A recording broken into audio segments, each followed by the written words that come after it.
a certain scientist in United States was working on the impact of cannabis on human consciousness.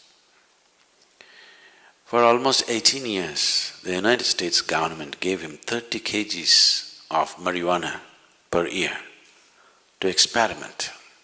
18 years of experimentation, he produced nothing. So during the late 80s, when the drug situation was getting bad and they cut this quota, 30 kgs of marijuana that they were giving him, there's nothing doing.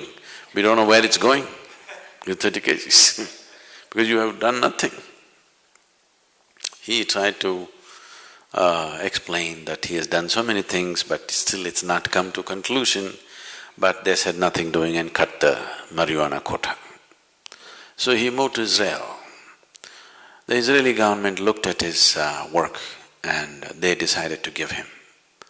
So they gave him the same 30 kgs of kilos of marijuana for another 6 to 8 years. Then he came up with this.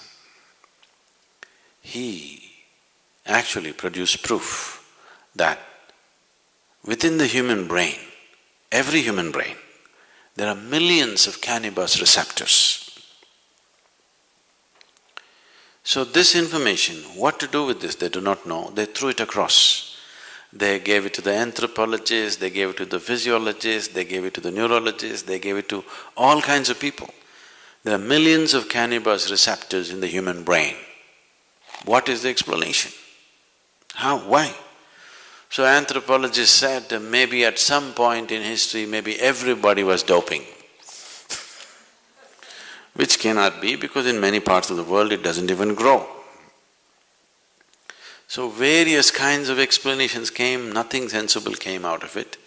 Then the neurologists, after about 2.5 years of looking into this in various levels, they said, when human being is in a certain state of experience, the human system itself produces the necessary chemicals for which it is waiting.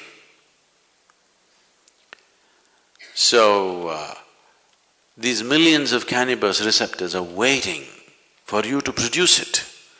Those who could not produce it, they try to put it from outside and damage the system. Look at me, I'm always blissed out. Look into my eyes and see I'm stoned.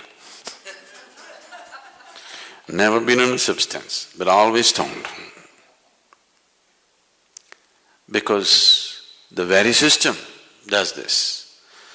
So, in India there's been enormous, in the yogic systems, there's enormous focus on the pineal gland, you know? You know the pineal gland? For a long time, the modern medicine almost ignored it. They said, there are so many things in this body which we are not bothered about, it's because it's not concerned about day-to-day health situations. Today, the maximum that they have come to is, they are beginning to say the secretions of the pineal gland, if they're on, if they're active, there will be no mood swings in you. That's not the point. There is a whole system of yoga to activate the pineal gland. If you activate this and if it generates sufficient amount of secretion, you will be ecstatic every moment of your life. Simply every cell in your body will be bursting all the time. Now when you're like this, if you eat, if you don't eat, if you sleep, if you don't sleep, nothing matters because you're blissed out. In this state, everything is effortless. Just doesn't matter. You can function at the best because you can effectively use your body and mind at its best. There's enough medical proof for this, only when you're in utmost pleasantness. Otherwise you cannot use your body, you cannot use your mind to its fullest. Both this body and this mind will… you can explore the full potential of what it is only when you are in a sustained level of pleasantness within you. Otherwise you are a damn issue by yourself. All the time you are an issue by yourself. It doesn't work. So, whatever the effort that human being is making, Whether he goes to the temple, goes to the bar, wants to go to heaven, this is the whole effort, isn't it? Isn't this the whole effort?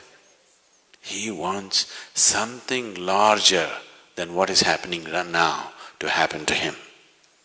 Isn't it so? Isn't that the reason why he is drinking, why he is praying, why he is drugging and why he thinks he wants to go to heaven? He wants something more to happen, isn't it? Look at this simply. Something more will happen only if your perception is enhanced, not otherwise. Is that so? So the whole system of yoga is only focused towards enhancing your perception. If your perception is enhanced, something more, you don't have to look for it. It is happening in such proportions, you have to learn to handle it. Big things will happen.